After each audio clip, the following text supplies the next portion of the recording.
orient, orient, orient. So, let's talk about the word orient. As a verb, it generally means to get someone or something used to an environment, situation, or point of view. For example, you might say, she helped him orient himself with the new city by showing him around. Here, the idea is that she assisted him in getting familiar and comfortable with his surroundings. In common usage, we often use orient to talk about helping someone understand a concept or a system. Like when you're trying to teach someone how something works. For instance, the teacher helped her students orient themselves with the new curriculum by explaining it clearly. One special note about its usage is that in modern English, orient can sometimes be confused with intend, which means to have an intention or a plan. However, while both words are related to getting someone ready for something, their meanings and uses are distinct. Orient focuses on the process of getting familiar with a context, whereas intend emphasizes having a goal in mind. In formal settings such as diplomatic meetings or official ceremonies, you might say, the ambassador took the initiative to orient foreign dignitaries on our country's customs and protocol. Here, orient means to familiarize someone with cultural practices. In casual conversations among friends or colleagues, you could say, I have been trying to orient myself in this new city by learning its public transportation system. Here, orient implies getting accustomed to a new environment. In business or academic settings, such as during a training session or conference, you might hear, the instructor will take the time to orient participants on the new software before hands-on practice. In this context, orient means to acquaint someone with essential information. So, you want to know about this concept of orienting yourself? Think of it like getting your bearings in a new place. Whether that's physically, mentally, or even just for a task. When you orient yourself, you're essentially trying to get a sense of what's going on around you and where you fit into the picture. It's like taking a moment to look at a map, figure out which direction is north, or in this case, your goal, and then move forward with confidence. This concept is closely related to concepts like getting your bearings, finding your footing, or just generally knowing what's up, kind of like having a sense of direction. Perspective. Perspective. Perspective. So, let's talk about the word perspective. As a noun, it refers to a particular attitude or way of thinking, especially with regards to judging values, beliefs, or experiences. In everyday language, people often use perspective to mean an understanding or viewpoint on something. Like when you're trying to see things from another person's point of view. For example, I understand now why she was upset, means that you've gained a new perspective on the situation.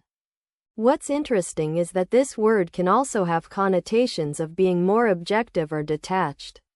So people often use it to describe a balanced view. Like when someone says, we need a fresh perspective on this project. Here are 3 practical examples of sentence usage for the word perspective. Along with context explanations, I'd like to start by giving you an example of how someone might use the phrase, from my perspective, in a casual conversation. For instance, Sarah might say to her friend Emily, so I'm not sure why John got so upset about that last-minute change. From my perspective, it made sense to adapt the plan and make the most of the opportunity. In this context, Sarah is using the phrase, from my perspective, to emphasize that her opinion or view on a particular situation might differ from someone else's. On the other hand, if you're in a formal setting, such as a conference or academic presentation. You might use the word perspective in a more objective and nuanced way. For example, a researcher studying global economic trends might say, "Our analysis suggests that adopting a long-term perspective is crucial for making informed investment decisions in today's fast-paced market." In this context, the word perspective is used to convey a sense of broad-mindedness and comprehensive understanding. Finally, if you're in a business meeting or negotiation, you might use the phrase "changing your perspective" to suggest that someone should consider an alternative point of view. For instance, a manager trying to convince a team member to adopt a new approach might say, "I think we need to change our perspective on this problem. Let's focus on finding creative solutions rather than just looking at the costs." In this context, the phrase "changing your perspective" is used to encourage someone to rethink their assumptions and consider a fresh viewpoint. So you want to know what perspective means? Well, imagine you're looking at a picture of a beautiful landscape, maybe a mountain range with a stunning lake in front of it. Now, when I ask you to describe that picture, how would you start? You'd probably talk about the shapes and colors of the mountains, the water level of the lake, and maybe even mention a tree or two in the foreground, right? That's because from your position, those are the things that are most visible. But what if someone else was standing on the other side of the mountain? They'd see an entirely different picture. Maybe more trees would be visible, or the shape of the mountain might look different. And that's exactly what perspective is. It's like a special set of glasses that helps you see the world from your own unique spot. It's how you think about things and how they relate to each other, depending on where you are in relation to them. Similar ideas include point of view, viewpoint, or even just thinking of it as how you see things. And when we use this idea, we can start to understand people's thoughts and feelings better by considering their position and how that affects what they think and do. Precise. Precise. Precise. So, let's talk about the word precise. As an adjective, it means exactly what it says, being extremely accurate or exact in detail.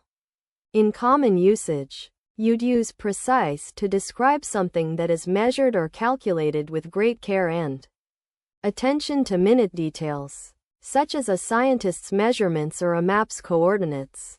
You might say, for example, the architect designed the building with precise calculations to ensure its stability. It's also used in contexts where accuracy is crucial, like sports, medicine, or engineering. One special note about using precise is that it's often preferred over accurate, as accurate can imply a slightly looser tolerance for error. Think of a weather forecast being accurate but not necessarily precise. In a job interview, the interviewer asked John to describe his strengths in data analysis, and he replied that one of his key skills was being precise in his calculations, which led to highly accurate results for clients. This demonstrated his ability to apply technical terms like precise in a formal setting to convey expertise. While chatting with friends at a coffee shop, Emma mentioned that she had finally figured out how to get the perfect soufflé by using egg whites from a brand new carton, saying it was precise enough to make all the difference. Here, the casual conversation usage of precise shows how everyday language can convey nuances in taste and technique.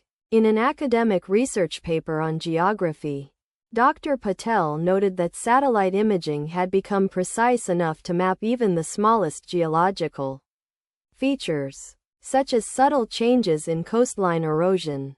This example highlights a business or academic usage of precise, where the word takes on a more technical connotation to describe the level of accuracy achieved through advanced technology. So you want to learn about a very important concept in English. Let me explain. When we talk about something being precise, we're talking about getting exactly what we want, with no mistakes or room for error. It's like trying to hit a target that's just 1 inch wide. If you miss by even a tiny bit, it's not good enough. The main characteristics of being precise are having clear and exact information, making few or no mistakes, and being able to get what we need exactly right the first time. This is similar to other concepts like accurate, exact, and meticulous. When something is precise, it means that all the details are correct and nothing gets messed up, which is really important in things like science experiments, math problems, or even just following a recipe.